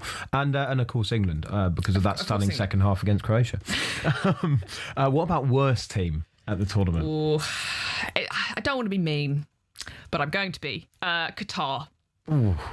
Really bad. Been rough. Really been rough. Been rough for them. I was going to say, again, they're through now, but South Africa looked rough in their first game. But it really, Qatar. Most improved South Africa, I think. Yeah, we'll that's give them fine. that award. Yeah, I won that award quite a lot in my football career. So did I, actually. I won it 2 years in a row. How do you do that? I know, I was like, how bad was I when I started? That's not an award you want to win 2 years in a row. That's basically... I don't think it's an award you want to win ever. Keep going, but you're still not good enough for the best player award, but you have improved. The bar must have been very, very low to start off with. Yeah. My worst team is Tunisia, who are absolutely dreadful. But are we throwing Scotland in there? Ooh. Is that harsh? Are we throwing the Scottish in there? I think the 1-0 against Haiti, especially when, in order to actually get through that group, you really should have won at least 2-0, 1-0. And then I think just the way they played against Morocco was probably the most disappointing. And fell apart against Brazil. Yeah. And that's the thing with the Brazil one. Look, no one really was expecting Scotland to beat Brazil or maybe even hold them, but it was absolute gifts, weren't they, the goals early on. Maybe we can put them in there as well. Scotland get a special mention. It feels harsh. As worst team. Yeah. Best fans, though. Best fans by a mile. Absolutely, hands down. Best player so far. It's Hot take Laura's back. It's hard not to say Messi, isn't it? Sorry. No, I'm going to go Dembele. Are you? Yeah. Oh, interesting. I don't believe it, but I can't say Messi. Yeah. We'll take Messi as red. He has been utterly Dembele ridiculous. hat-trick the other day. Very good. It's really hard to look past Mbappe, Messi. How about you? Do you know what? Yeah, I'm going to try and be a bit left field with this. Not that left field, but I want to say Elise. Nice. I just think he has impressed me so much. And you're right, the other players are taking the headlines a bit for France. Obviously Mbappe, obviously Dembele with what they've been doing, but you watch a lot of those goals, and a lot of them are being created by a very, very special player in Michael Olise, and I just think that the impact he's having on this tournament is very special indeed. Moving on then, best match so far, best game. Ooh, do you know what? There's been some humdingers in the middle of the night here as well. We've both been lucky to have been up to witness some of these. But early on, there were a couple of really good ones. I think Norway-Senegal. 3-2. Really great good game. That was a great one. The 3-3 last night. Yeah. Last night? That's got to be up there, yeah. Austria-Algeria with the late drama. Poor Iran, by the way, who had to deal with a lot of the tournament. Side, yeah. Yeah, and then go out because they had a goal ruled out themselves late on. And Tough then watch. That goal for Austria knocks them out. I mean, that is brutal. And we talked about there not being that much jeopardy in the group stages. At least there was a bit with that game, and it meant that there was that stunning conclusion to that one. The game that I picked out, mention the boys again, Cape Verde. That 2-2 with Uruguay was just such an entertaining game. And I think you made the point earlier about the fact that the Spain game could have been a one-off, and they sat everyone behind the ball, and it was like a cup game, and of course they had to do that, and they pulled off the result. But what I loved is the confidence in Cape Verde in that game. They were taking it to Uruguay. They could have won that game, definitely could have won that game. Brilliant free kick. There was no wall, but brilliant free kick to put them in front. Can only be what's in front of you, and if there's not a wall there, yeah. And it's funny because Uruguay went 2-1 up just before the break, and you kind of thought, oh, right, they'll kick on in the second half. Cape Verde forced them into that mistake, get themselves on level terms. It was just such a thrilling watch, and yeah, Luis Suarez up in the box watching. Goodness me. Do you know what else in the World Cup that I have loved this year is the kind of unexpected rivalries that have appeared. Australia and United States having beef wasn't on my bingo card. So true. And I love that it's kind of instigated by the media. I can't remember his name, but the US presenter who called their game against Australia a layup. I love this. I love countries that don't usually meet suddenly having beef with each other. That's what the World Cup's about. The Socceroos, beefing with America. Fantastic. Do you know what was quite funny is obviously, the Aussies hit back a bit, and then they beat Turkey in the first game. It was like, yeah, no, we're a proper outfit, and then the US just walked by. I've enjoyed that as well for sure. So we've done best match. Let's move on to best moment. I think Curacao scoring, which we've forgotten about, right? Curacao scoring against Germany. That little moment was fantastic. As an England fan, obviously Germany are great rivals apart from Thomas Tuchel. What a legend. Did you celebrate that goal as hard as you would celebrate an England goal? I did, actually. I did as well. Because also at that point in the game, rather, it was quite close. Was quite close. I've said this to a lot of people. The hydration break killed Curacao in that game. They would have gone on to win, I'm sure. They definitely would have conceded 6 or whatever it was, 7. Yeah. That's a really good shout for best moment. I'm going back to Cape Verde, because I genuinely think it's quite an iconic moment at this World Cup, and it's kind of one of the images I think that will endure. But it's Vizinha in tears at the end of that Spain game. The 40-year-old Cape Verde goalkeeper. I just think, when I think back to this tournament, not only will I imagine Harry Kane lifting that trophy, I will think of that moment for that goalkeeper, and just summing up the spirit of this World Cup. And actually, it shows off the expanded tournament, doesn't it? Cape Verde, one of those sides that a lot of us would have sat there and gone, well, they're just going to get battered by everyone. And the fact that they turned up and pulled off a result like that is very, very special. And to see him in tears. Tell you what, he's not in tears now with those brand deals. 17 million followers. It's going to be like and subscribe, #ad, #SponCon, and I'm for it. I'm absolutely for it. Okay, we've got a couple of minutes. Biggest flop so far. This could be a team, this could be a player. They've sort of redeemed themselves, but Belgium were looking pretty ropey in those first 2 games. Maybe too far to call them a flop, but certainly they're one of those teams where they're not the golden generation that they maybe were before, but still they've got enough quality to play a lot better than they have. Germany, looking a bit ropey again. Though I think with the big sides, they often start a bit slower and kind of redeemed themselves. So I'm struggling a little bit with calling any of the teams a massive flop. You'd have to go Uruguay. Yeah, Uruguay would be my shout. Yeah, and everything with Bielsa. I mean, even he's admitted it. Entertaining though. Very entertaining. Very entertaining. If you're going to be a flop, at least go out in a kind of big flames. Yeah. Ronaldo? Is he back though? Is he back? Can we have 2 goals against Uzbekistan not being a flop? Uzbekistan. I think we can. Yeah. Nice. Who's Uzbekistan? Very good. No, is it? Yeah, maybe. Yeah, I don't think. Has Ronaldo been a flop? He did score twice, so it's maybe a bit harsh to say that. But yeah, maybe he does need to turn up for that game against Croatia. Right, very, very quickly then, finally, funniest moment so far for you, Laura? So I've written down here, angry referee, and I was like, what do you mean by that? But it's the referee announcing the red card. So good. And he's just, it should be studied in drama schools. Okay, that is how you get attention and you keep it. Honestly, I have it as my ringtone. As you know, a lot of those games are overnight. That was one of the games, and I've kind of had it on and been half asleep, kind of watching, and I was drifting off massively. That announcement woke me up. That's how good it was. The decision, red card. Are you admitting to sleeping on the job? No, not at all. Shh, don't tell the bosses. Don't tell the bosses.